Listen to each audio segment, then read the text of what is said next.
What lurked in El Salvador? The boys who ignored the forest warning. The warnings weren't whispered rumors. They were etched into the community's bones near Santa Ana. Cerro Verde's dense, ancient woods held a reputation. Elders spoke in hushed, fearful tones of La Siguanaba, a spectral entity rooted deep in Salvadoran folklore. Her legend was specific, chilling, appearing first as a breathtakingly beautiful woman, often near water, luring the unsuspecting or the arrogant. Only upon approach would her true visage be revealed. A decaying, demonic horror, a horse-skulled monstrosity, or a fleshless ghoul with eyes like burning embers, punishing those who transgressed, especially men who strayed. The message was unequivocal. Respect the forest, heed the tales, stay away after dark. It wasn't just superstition, it was survival. Yet, teenage bravado, that potent cocktail of invincibility and curiosity, proved stronger than generations of caution.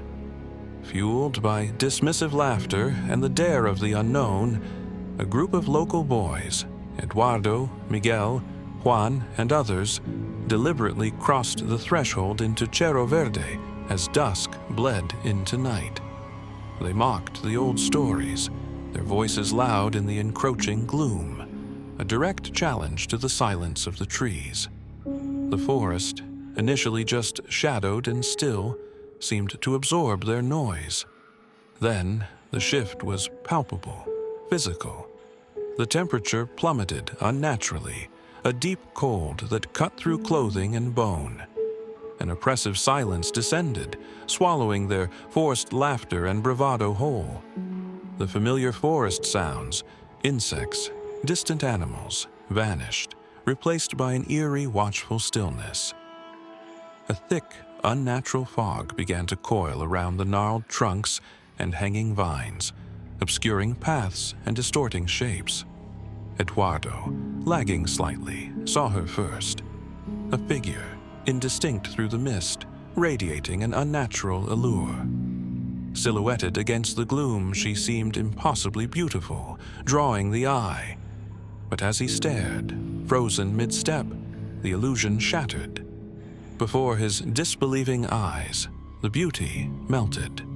Skin sloughed away like rotten cloth, revealing bone gleaming faintly in the murk. Where captivating eyes should have been, twin points of hellish red ignited, locking onto him with predatory intensity. A choked gasp escaped him, at the sound impossibly loud in the silence. Panic, pure and primal, erupted. Logic fled. They turned as one, crashing blindly through the undergrowth, abandoning any sense of direction. Thorns ripped at clothes and skin like claws, unseen roots tripped them, but terror lent them frantic speed. Miguel, sprinting just behind Eduardo, felt it. An icy, foul exhalation on the nape of his neck, carrying a scent like damp earth and decay. It wasn't wind, it was breath. Juan didn't run. He simply stopped, rooted to the spot near a massive moss-covered tree. Paralysis seized him, not from fear alone, but from an external force. A guttural, inhuman whisper, seeming to emanate from the very air around him, vibrated in his skull. You were warned. The words weren't heard. They were felt, carrying centuries of cold malice.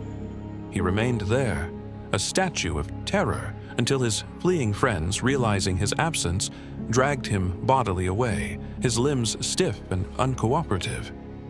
Dawn found them stumbling from the tree line, clothes torn, skin scratched and bleeding, lungs burning. Physically, they were battered but intact.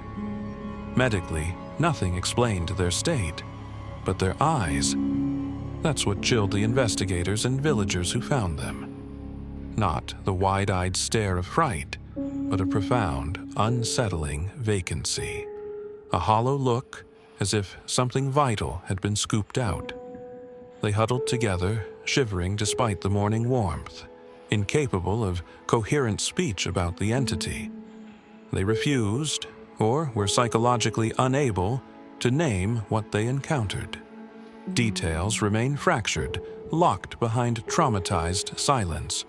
The forest path they took is overgrown now, avoided more fervently than ever. What truly manifested that night? Was it La Siguanaba punishing defiance? A territorial spirit? Or something older, nameless, that wears local legends as camouflage? Cerro Verde gives no answers. Its trees stand silent sentinel guarding its grim secret. The only undeniable evidence is the shattered psyches of the boys who went in laughing and emerged forever changed. The elder's warning hangs in the Santa Ana air, heavier and more resonant than ever. Some doors, once opened, cannot be closed. Some forests hold more than trees. Kindly subscribe and comment.